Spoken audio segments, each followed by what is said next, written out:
Allahu Akbar, Allahu Akbar, Allahu Akbar, Allahu Akbar, Allahu Akbar, Allahu Akbar, Allahu Akbar, Allahu Akbar, walillahil hamd. Allahu Akbar kabira, walhamdulillahi katsira, wa subhanallahi bukratan wa asila.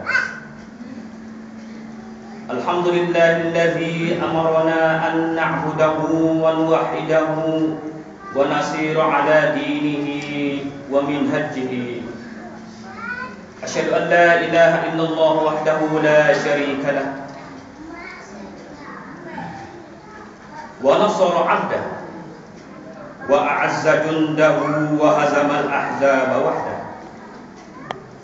Wa asyhadu anna sayyidana Muhammadan 'abduhu wa rasuluh. Allahumma shalli wa sallim ala sayyidina Muhammad al-mab'uts rahmatan lil 'alamin, basyiran wa nazira, wa da'iyan ila Allah bi iznihi wa sirajan munira. Wa ala alihi wa ashabihi wa tabi'ihim ila yaumil qiyamah. Amma ba'du, fa ya ibadallah, usikum wa iyaya bittaqwallah, faqad fazal muttaqun. Qala Allah subhanahu wa ta'ala, wa man yattaqillaha yaj'al lahu makhraja wa yarzuqhu min haitsu la yahtasib.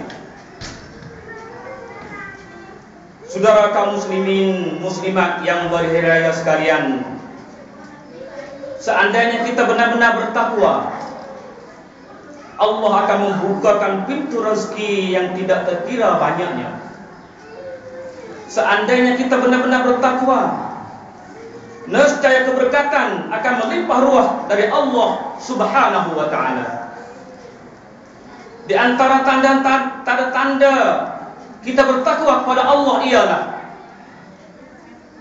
kita dengan penuh insaf melakukan apa jua suruhan Allah, dan dengan lapang dada dan senang hati meninggalkan segala larangan Allah Subhanahu wa ta'ala. Alhamdulillah, di pagi ini kita dikurniakan satu lagi hari yang mulia, hari yang bergembira, hari bersukaria bagi seluruh umat Islam.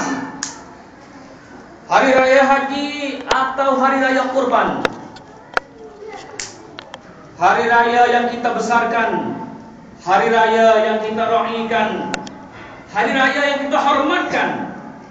Kerana Hari Raya Haji ini atau Hari Raya Kurban ini sangat besar arti dan nilainya pada kita umat Islam di seluruh dunia. Pada hari ini, saudara-saudari yang dihormati sekalian, selain daripada kita bergembira menyambut hari anugerah Allah ini, sekurang-kurangnya 5 perkara yang perlu kita fikir dan mengambil iktibar dari pengajaran.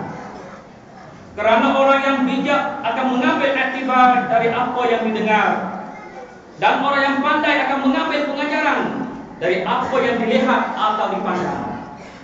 Yang pertama, kedatangan Zulhijjah ini sebagai satu pelita.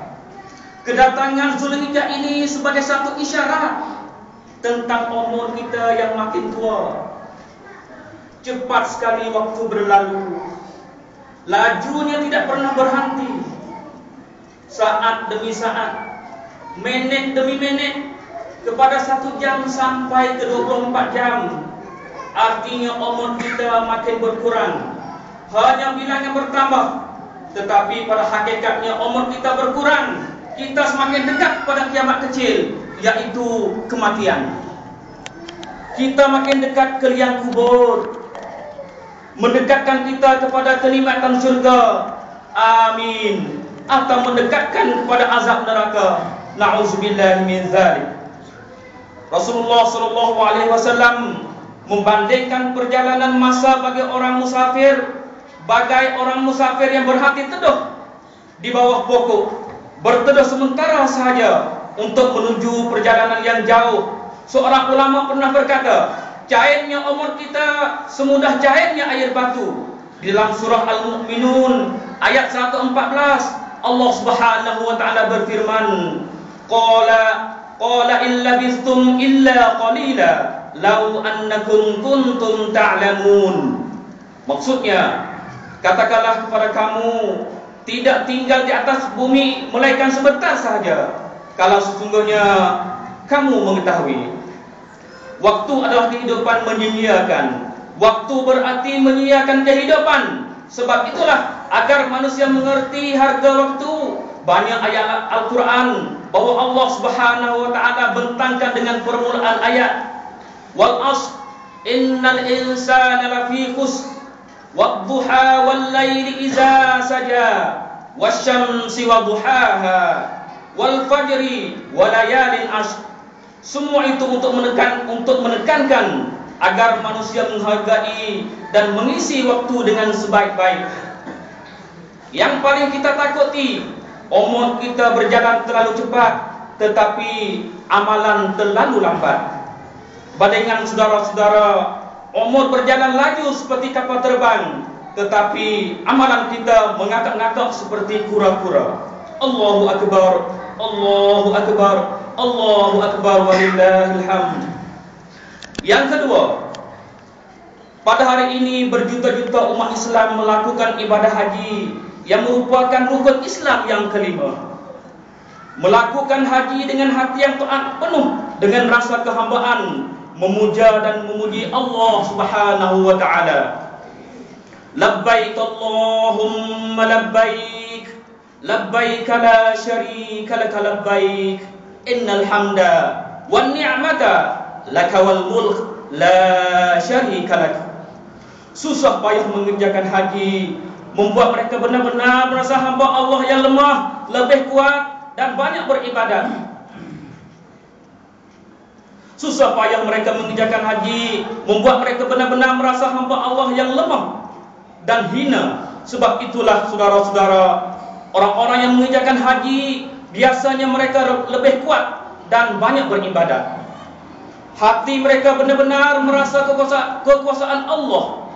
Orang-orang yang melakukan ibadah haji akan membawa kesan baik apabila balik ke kampung. Mereka akan berubah lahir dan batinnya selaras dengan kehendak Allah. Mereka akan berada dalam keadaan bersih dari dosa-dosa seolah-olah baru lahirkan. Qala Allah Subhanahu wa taala, qala Rasulullah sallallahu alaihi wasallam, al-hajjul mabrur laisa lahu jazaa illa al-jannah.